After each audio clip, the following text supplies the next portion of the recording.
get right back up again, and when we do, the world's going to hear the roar of our engines. Skything around in the parking lot, and I saw a beautiful silver Porsche out there. Luxury. You're at a red light in Los Angeles, and suddenly you see a legendary movie star climbing into what looks like an ordinary old SUV from the 1990s. But wait, there's something special about this car that most people don't know. When the light turns green, this innocent-looking truck leaves supercars in the dust, roaring past million-dollar Ferraris like they're standing still.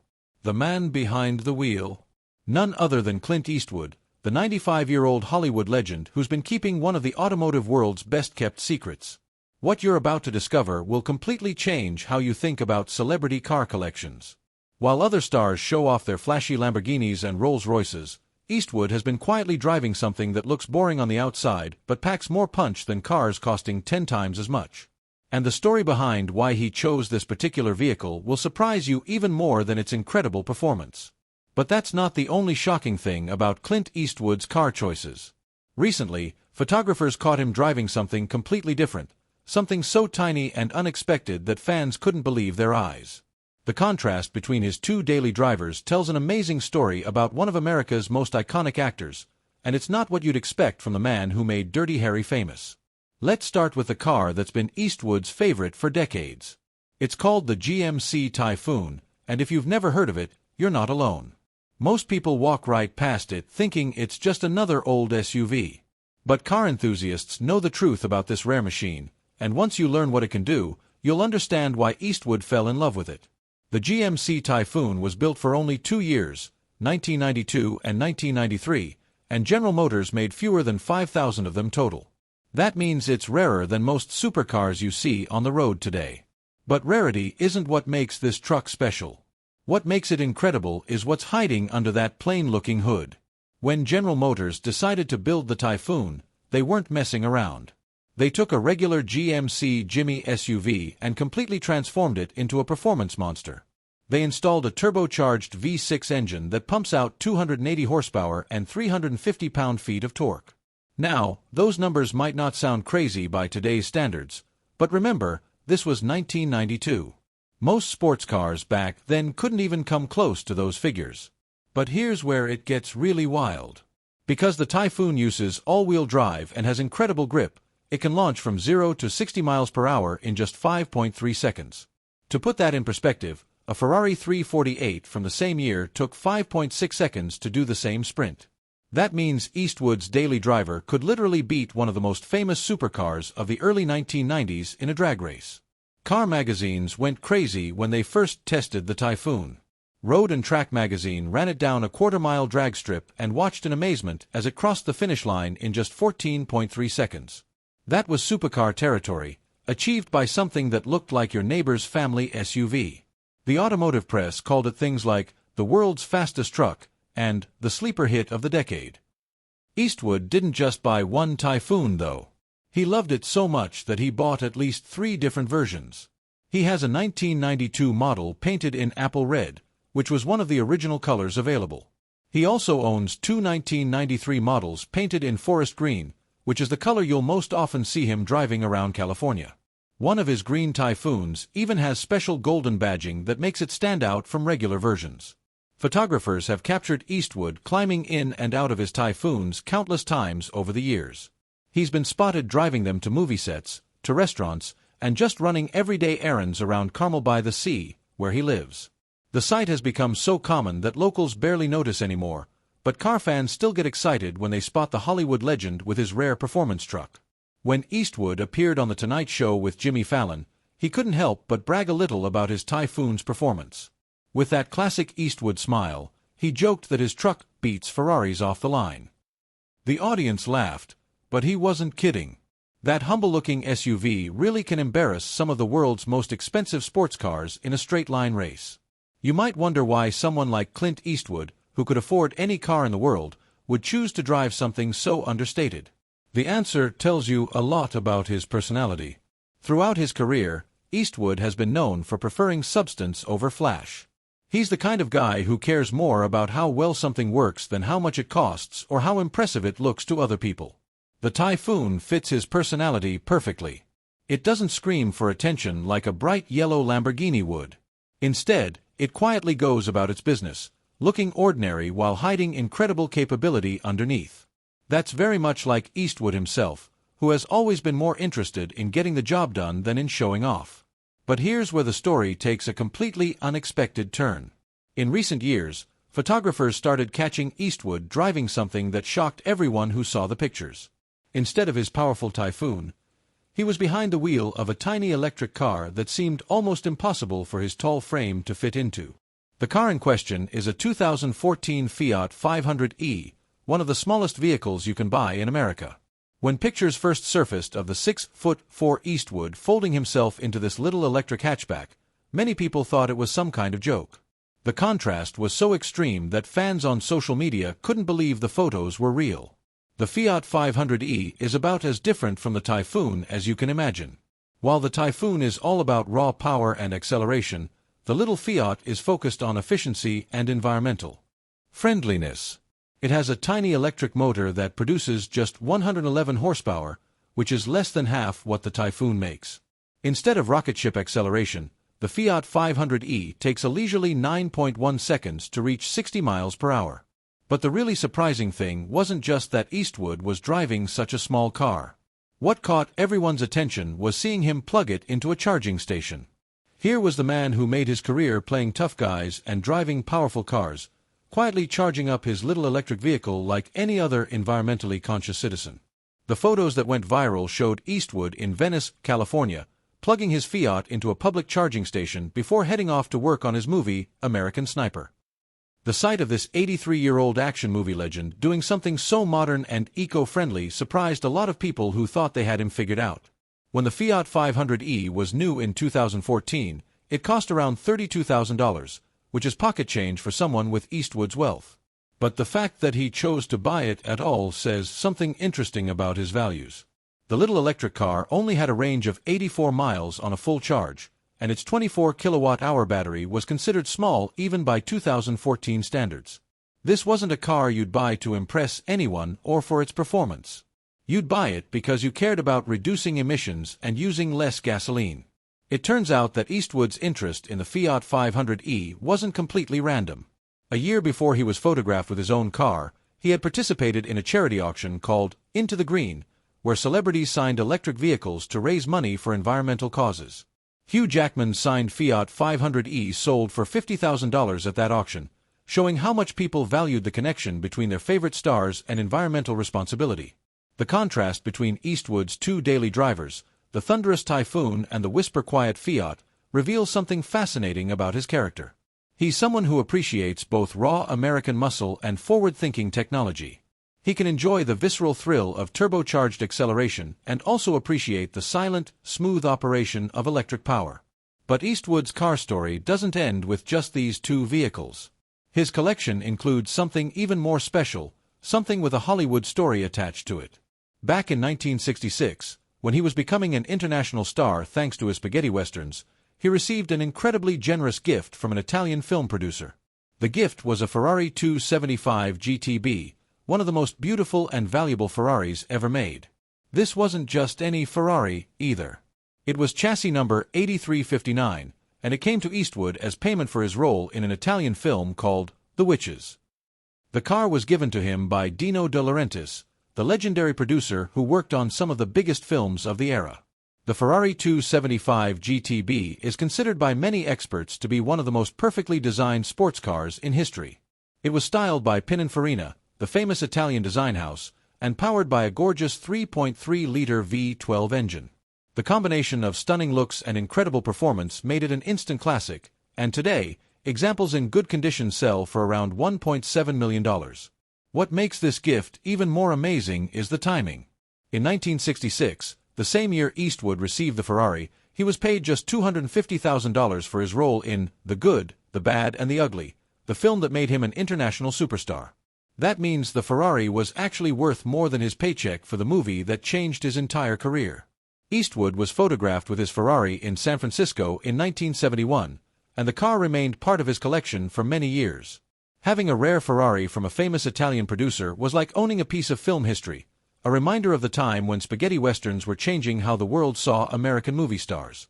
These days, at 95 years old, Eastwood is still working and still driving. His most recent project is a film called Juror Number 2, which makes him one of the oldest active directors in Hollywood history. While most people his age have long since hung up their keys, Eastwood continues to climb behind the wheel of his various cars and head off to movie sets and meetings. His choice to keep driving the Typhoon shows his loyalty to vehicles that have served him well. He's not the type of person who needs to buy a new car every year just to stay current with the latest trends. When he finds something that works for him, he sticks with it, just like he's stuck with many of the same crew members and collaborators throughout his filmmaking career. The fact that he also drives the tiny Fiat shows his willingness to adapt and try new things, even in his 90s. How many people that age would be open to learning about electric vehicles and dealing with charging stations? It's a perfect example of how Eastwood has managed to stay relevant and interesting throughout his incredibly long career. His car choices also reflect his practical nature. Despite having a net worth estimated between $375 and $400 million, making him one of the wealthiest people in Hollywood, Eastwood has never been about flashy displays of wealth. He's turned down superhero movie roles that could have paid him $15 to $20 million each, saying he prefers stories that don't involve capes and tights. Instead of chasing the biggest paychecks, Eastwood has built his fortune through smart business decisions, especially through his Malpaso Productions company, which has generated over $100 million in revenue. His royalties and licensing deals bring in $5 to $10 million every year, and his real estate holdings are worth another $30 to $35 million. This steady, diversified approach to wealth building matches perfectly with his choice to drive reliable, practical vehicles rather than constantly buying the latest luxury cars.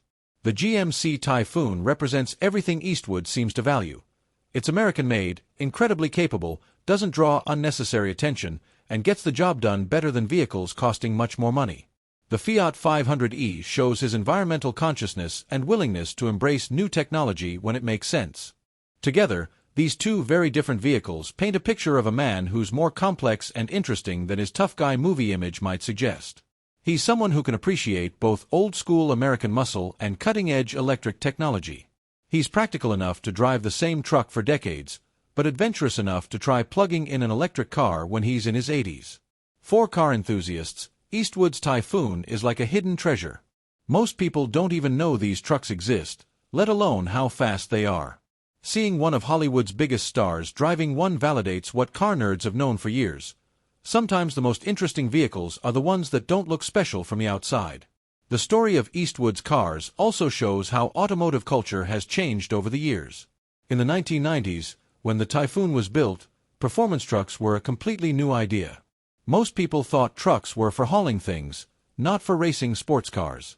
GM took a huge risk building something like the Typhoon, and they only made it for 2 years because not enough people understood what made it special. Today, performance trucks are everywhere. Ford makes the F-150 Raptor, Ram has the TRX, and even electric trucks like the Tesla Cybertruck are built for speed. But back in 1992, the Typhoon was years ahead of its time, just like Eastwood was ahead of his time in so many ways throughout his career. The Fiat 500e represents the other direction automotive culture has moved. When Eastwood bought his in 2014, electric cars were still considered weird and impractical by most Americans. Tesla was just getting started, and most people had never even seen a public charging station. For a movie star famous for action movies to choose an electric car was genuinely surprising and showed he was thinking about the future in ways many of his peers weren't. Now, in 2025, electric vehicles are mainstream, and every major automaker has multiple electric models. Eastwood's early adoption of the technology shows the same forward-thinking approach that helped him succeed in Hollywood for so many decades. He's always been willing to try new things and take risks when he believes in something. What's really impressive is how Eastwood has maintained his independence throughout his career, and his car choices reflect that independence. He doesn't buy cars because other celebrities are buying them. He doesn't choose vehicles to make a statement or to fit in with any particular crowd. Instead, he picks cars that work for his life and match his values, regardless of what anyone else thinks. This approach has served him well in every aspect of his life. In Hollywood, where trends come and go quickly, Eastwood has remained relevant by staying true to his own vision rather than chasing what's popular. His movies often deal with timeless themes like justice, redemption, and the cost of violence, rather than whatever genre happens to be hot at the moment. His car collection shows the same philosophy. The Typhoon isn't trendy or fashionable, but it's incredibly good at what it does. The Fiat 500e wasn't cool when he bought it, but it was the right choice for certain types of driving. The Ferrari was a gift that honored his work and represented an important time in his career. As Eastwood continues working at 95, his story becomes even more remarkable. Most people retire decades before reaching his age, but he's still directing movies, still driving himself to sets, and still making decisions about new projects. His longevity in Hollywood is almost as impressive as his GMC Typhoon's acceleration.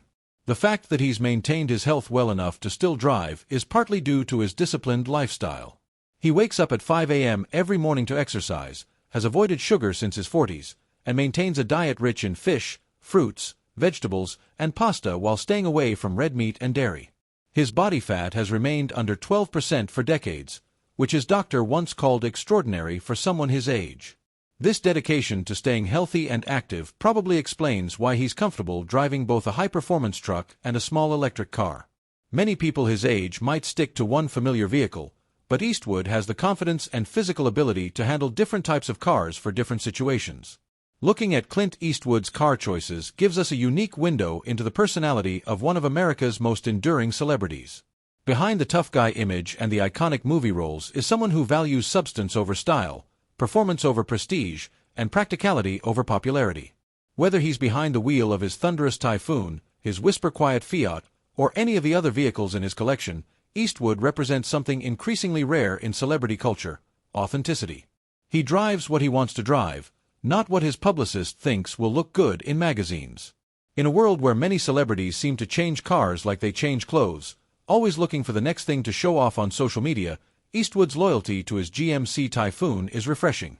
He found something that worked for him decades ago, and he's stuck with it because it continues to serve his needs. At the same time, his willingness to embrace electric technology with the Fiat 500e shows that staying authentic doesn't mean being stuck in the past.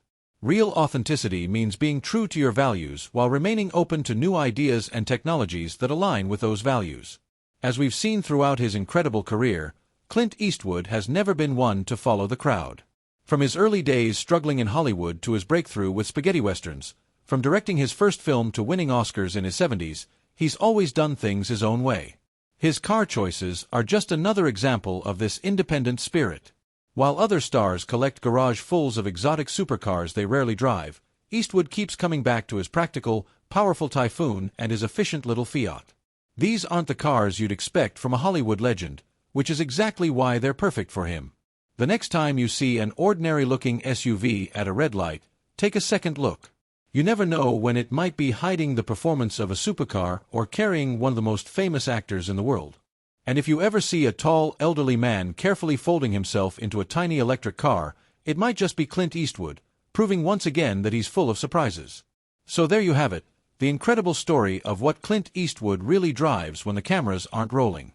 From his monster GMC Typhoon that can destroy Ferraris in a drag race, to his tiny Fiat 500e that shows his environmental consciousness, to his classic Ferrari that represents a golden age of Hollywood, each vehicle tells part of the story of one of America's greatest entertainers.